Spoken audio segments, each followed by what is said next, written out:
All right, I want to thank some sponsors as I get ready to introduce our Hive facilitators to wrap up this amazing session. Big thanks to Insperity. They were a major sponsor for us this year. Really believed in this.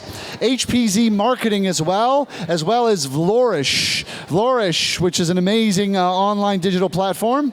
And Voyager U, Colab, and Fractional Digital, all major supportive sponsors. Also, you're going to want to, if you're going from Frac Curious to I think I want to pursue this, then definitely participating in some of the training that Voyager U has will be highly relevant and valuable to you. Big thanks to Radney Hopner Photography. He took a lot of amazing pictures of you all this week. You'll see them, you'll love them, you'll wonder who is that beautiful person.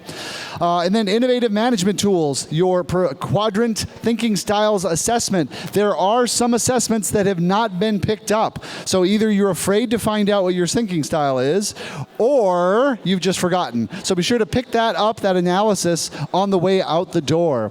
All right, you folks standing over here by the tables, we miss you. Come over here. We're getting lonely without you. Come to this side.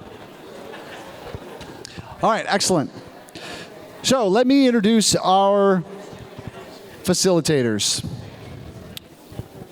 So our first facilitator I introduce is a professional development facilitator and community builder and founder of Colab. Community doesn't happen spontaneously, so many things. It takes the right conditions to be present, for personal bonds to establish, to create an experience of belonging within a group. She's developed tools to take siloed groups and organizations and turn them into connected community. Please welcome Liz Otteson. Our other extraordinary Hive facilitator up here is the founder of Heather P. Solutions, where she consults on company culture, creating environments where people thrive, goes beyond the workplace for her. She's a SCORE mentor, a co-chair of the Catalyst Fund to empower early-stage women business owners, and active in work of child abuse prevention and anti-racism. Please welcome Heather Polvica. And I will leave it to the two of you. Excellent. Thank you all for being here. Those of you who are having really interesting, intimate conversations by the round tables, we can hear you gossiping, and we want you back over here. They didn't get the joke. Jason's rounding them up. Oh, he's rounding them up. Excellent. Okay, while they're coming over, they're so in trouble. Should we give them 12 demerits or detention? Detention. They have to clean up afterwards. Okay, sweet. Before they can go to happy hour. Before they can go to happy hour, they have to clean up all of our garbage. This is good fun. I have maybe three housekeeping items. One, did you lose your glasses? Because these are not mine. Somebody forgot these yesterday. They're giving me a little bit of headache. I try and wear my husband's glasses all the time. But no, those are not mine. So if you forgot or left behind a pair of black glasses, they're right up here. Secondly, there have been gems of wisdom posted up on the wall as you head towards the bathroom and beyond and down towards where we're going to be having our happy hour. Lots of pretty colored Post-it note paper and some pens. I encourage you all to write down at least one word about what fractional means to you. I've heard some panelists say amazing things.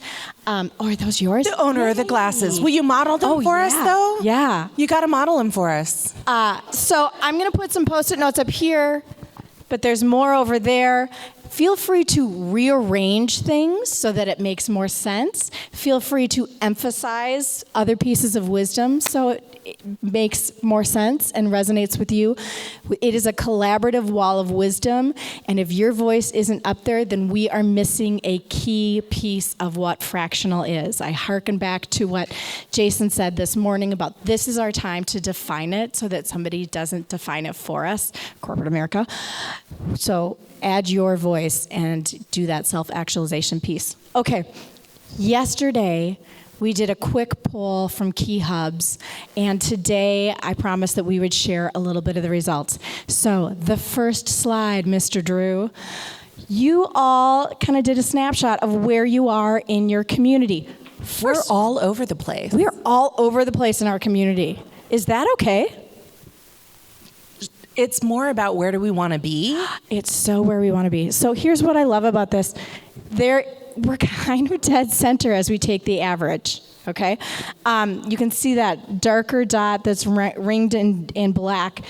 It's a balance between transactional and transformative. We're seeing some people have great quantity of connections, and some people have great quality of connections, and some people probably have some of both, and so they're in the middle somewhere. But then the question is, so great, this is where we are, we're noticing that, where do we want to go next? Drew, reveal. The green dots are showing where you want to be, and there is a definite shift. What do you see there, Heather? I see us really, to have transformative connections, which is, I see people wanting to make that shift to transformative, means we've got to get greater depth. Like, I got to know what you're up to and what your vision is. Yeah. Like in a way like that I can see it, and vice versa, because that's where someone's going to ask you that question. You're going to go, "Oh my gosh!" Like mind blown. I hadn't thought about that. Will you advance, please? Because we can look simplified.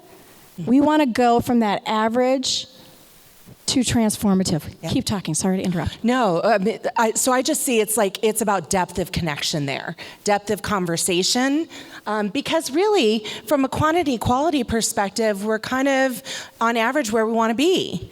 So it's about digging deeper, maybe being more open and vulnerable about where we're at, where we want to go, and this one's hard, asking for what we need. What did you say? I said asking for what we need. I can do that? We can. We can do hard things, Liz. We can ask for what we need or what we want. So if I ask, do you think somebody is going to deliver? I don't know, but I know it greatly increases the possibility of it happening. I mean, we are my husband is a huge baseball fan. I am too, but not when our team is out of it. Let me be very clear. But what do you think I had to watch last night? You had to watch baseball. Mm-hmm. But it's sort of that, like in the basketball, you're going to miss 100% of the shots you don't take. You can never hit a home run if you don't go up to bat. Yeah. So we don't know what the pitcher's going to give us, but we can at least ask. And what's the worst thing that can happen? Nothing. And that would have happened if I didn't ask? That would have happened if we didn't ask. I see. Okay. Mm-hmm. Yeah. So we want to go deeper. We want to be more transformative for one another. And part of that is being vulnerable, which is easier to do in a small group versus in a big group like this. And it's also easier as you have frequency and continuity in those relationships. So we're going to stop talking here pretty quickly and have you move over to your groups again. Same table, same people. If somebody tries to sneak into your group that wasn't there before, do you think we should let them? Do you think we should send them back to where they were? Do you think we should grill them about why they weren't there yesterday? Or should we just give them grace? Grace, raise your hand if you like the grace idea. Okay, good. I'm with you on the grace. We've got one more slide, Drew. The questions that you're going to be talking about, suggestions, not definite rules, but they're on page 15 in your booklet. These are meant to be a starting place to help you get a little more vulnerable and to encourage you to ask, what is going to be good for you? Where do you need help right now? Rest assured, we're asking everybody to make that ask, so don't feel like you're putting yourself out there and nobody else is. And feel free to also turn to a neighbor at your table time and say, I haven't heard your request. Is that because you don't know it yet? Can we help you figure it out? Or are you just feeling bashful? Because I'm here to love you through the process. Okay? Yeah, I have one other tip. How many of you have read or heard of the book The Go-Giver? Okay, we got a lot of hands. If you haven't, I'm going to synopsize it really quick for you. Listen for where you can contribute and give. Like when we listen for that, because that's our opportunity to be a contribution, and we love being a contribution, right? And so when we listen in that way, that's how we're going to really get the juicy stuff, but also that creates that space that makes it more comfortable for us to share what we are wanting and what we're needing as well. So start with the giving, and then it makes the asking for the getting so much more comfortable. It really does. Yeah. It really does, because it feels like you're filling up both buckets at the same time. We want you to, before you leave, let me state it in the affirmative, we want you to give some consideration about how do you want your hive to live on after this 45 minutes? How do you want it to live on after you leave tonight?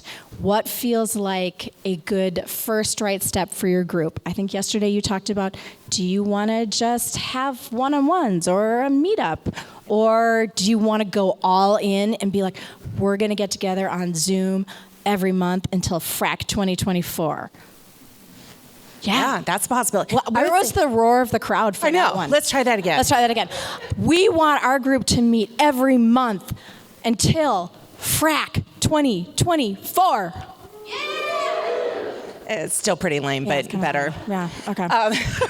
Whatever it is, make it specific and make it actionable. Don't leave it loosey-goosey. And that means if it's uncomfortable going, I'm not interested in a Zoom, be straight about that. Be straight. Don't leave people wondering. Just say it. Yeah. But be specific and make it tangible. And then the other thing is, how are you going to hold yourselves accountable for that? Because, go back to that slide, if a year from now you want to shift to this more transformative, now we're trying to give you a tool with the hives, but all of you, the thing for you to think about is how are you going to make that happen between now and a year from now? And the hives are one tool, but you've heard about a lot of different opportunities in these last 2 days.